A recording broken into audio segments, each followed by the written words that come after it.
From remarkable games in college football history, we have a game in which both teams declared themselves as victors. It's the 1892 Michigan Oberlin game. And the question is, how did this happen? That's what we're going to find out in this video. But before we talk about the game, we need context. Michigan had started playing football in 1879, and in 1892 they were coached by Frank Barbour. Barbour coached in 1892 and 1893, compiling a 14-8 record. The idea of a coach, a constant full-time coach, wasn't really a thing at the time, as football was just starting to make its way across the Midwest. In 1892, Michigan played in a conference called the Intercollegiate Athletic Association of the Northwest. They played 12 games, going 7-5, including a road trip in which they played 5 games in 15 days against the likes of Wisconsin, Minnesota, DePaul, Purdue, and Northwestern. The team was led by fullback George Dygert and right halfback George Jewett. Jewett was the first black player at Michigan starting in 1890, and after him it would be another 40 years before another black player would play for Michigan. The Oberlin O-men were coached by John Heisman, the man for whom the Heisman Trophy was named. Heisman got his coaching career started at Oberlin, where he coached in 1892 and 1894. Note that Heisman also played in the game in question because eligibility at that time was somewhat of a concept. Oberlin is in Oberlin, Ohio. They did not play in a conference. They'd only started playing football in 1891, and in 1892 they went 7-0, given that they claimed the game against Michigan as a victory. Now, it was common at that time that teams would agree on the rules of the game before it started.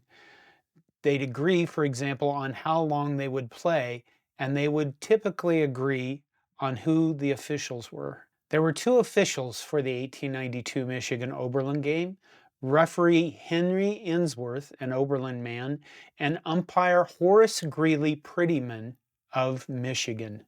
Note what the 1890 rulebook states about the officials.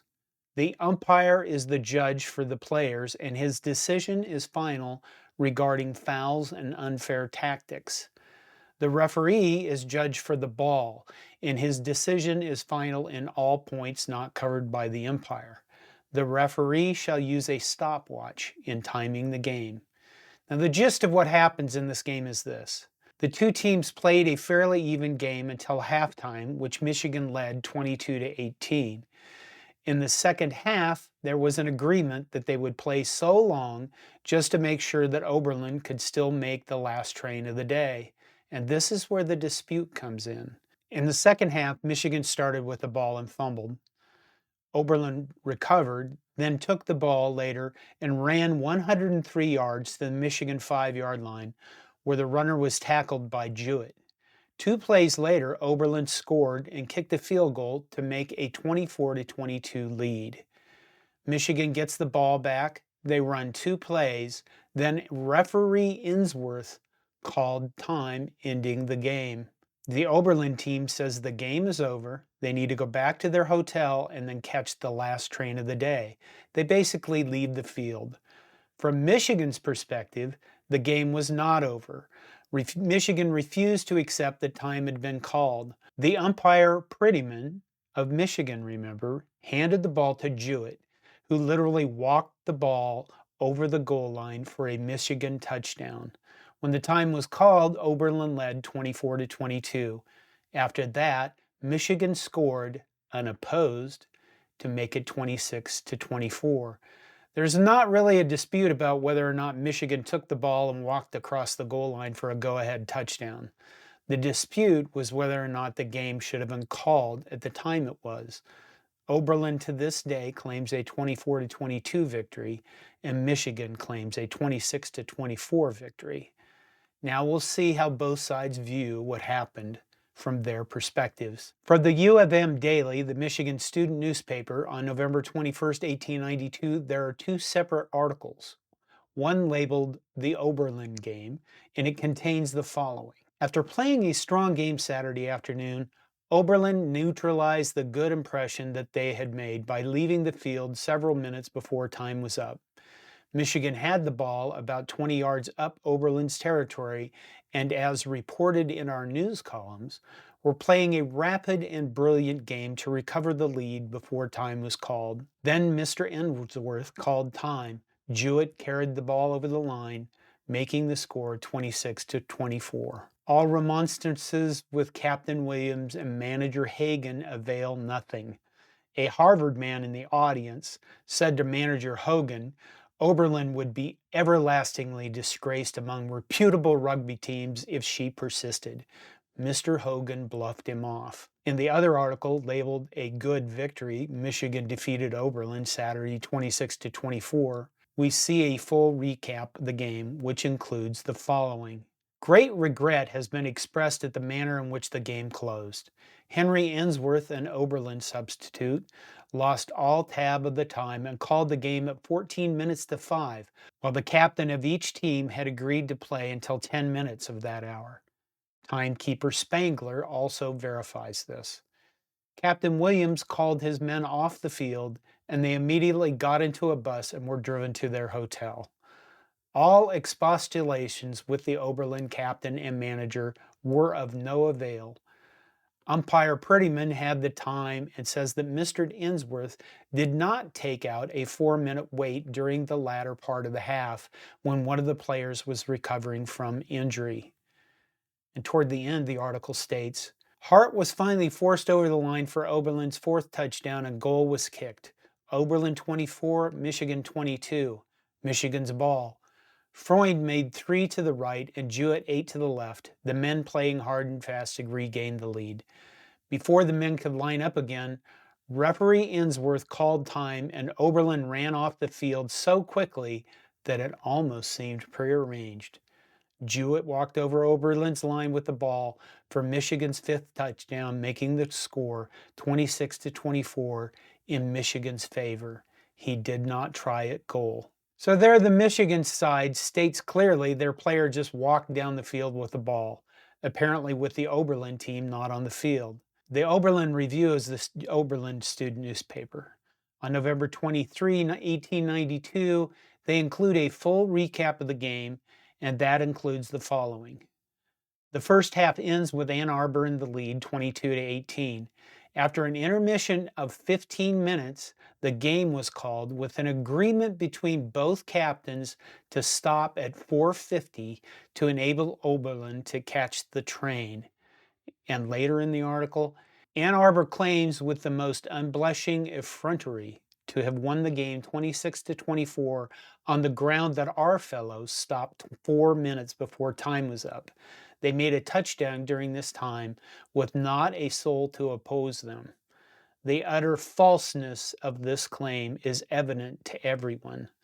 The facts vouched for by every authority were these. It had been agreed to stop at 4:50 and that no time should be taken out. At 4:49, our last touchdown was made, and the U of M timekeeper said to our timekeeper that we would not have time to kick the goal. It was kicked, however, with a few seconds remaining. As the men were moving up the field, our timekeeper called time and the referee called the game. Their timekeeper then said that 4 minutes still remained because that much time had been taken out for delaying the game. This, of course, could not be taken out since the agreement was to stop at the precise time, nor had he claimed to take it out at the time the delay was made.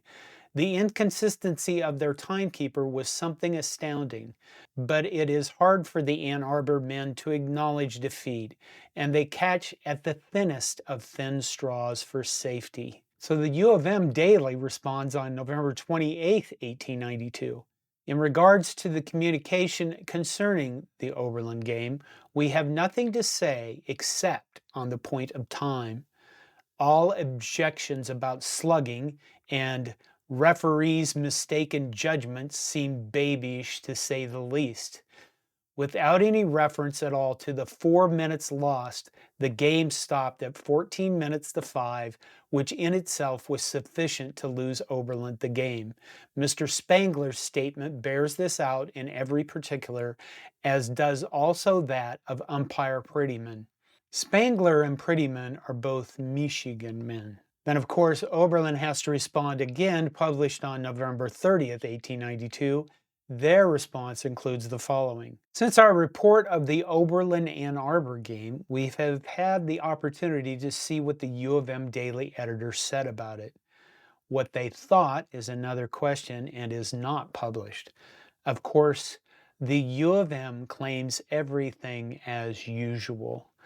The fact that a referee has the power to call a game when time is up, the fact that the time had expired, and the further fact that the Ann Arbor timekeeper had just said that there were but 15 seconds left to kick Oberlin's last goal were entirely ignored, and Michigan claims the game because her 11 left on the field could have made a touchdown and didn't. The fact is that the whole Michigan team, counting the referee, was outplayed, but that the score was left so close as to give an opportunity of crawling out.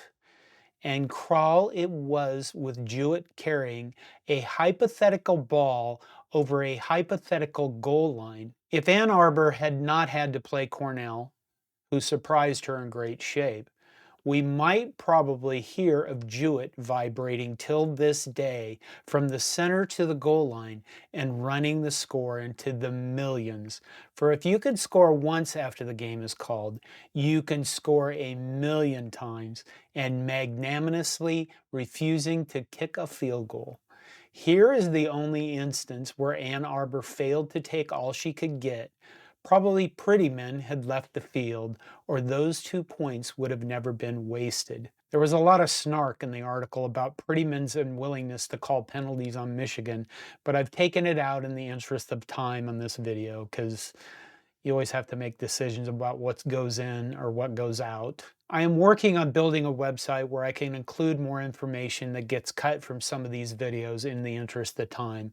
And I hope to launch a Patreon sometime to support that and other efforts in the not too distant future. There is one more remarkable bit about this game, and it is found in the Chicago Tribune.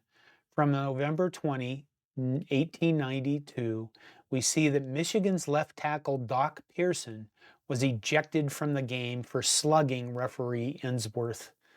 The newspaper article does declare that both teams declare victory, so it's not completely one-sided. Now, what's remarkable about this, the slugging incident, is that there are references that both sides, Michigan and Oberlin, agree that the game they played was played the way it should be, which means without any slugging.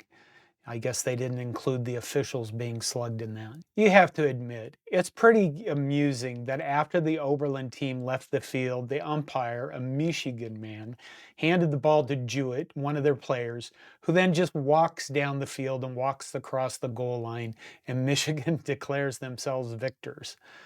The declaration by Oberlin that Michigan tries to claim everything is pretty hilarious, as is Michigan scoring unopposed. Now, this game is a good representation of what officiating was like in 1890. Disputes about officiating were common because there was no central officiating body, and officials were typically a guy who was affiliated with one of the teams competing. So what do you think about this game? Does it fit into the category of remarkable, as that is the word I've chosen to illuminate some fantastic games throughout history? I thought about weird or interesting, but I think remarkable. Whether they're big games for a player or just oddities. Let me know. I'm John Johnston. This is Hardcore College Football History. Thank you.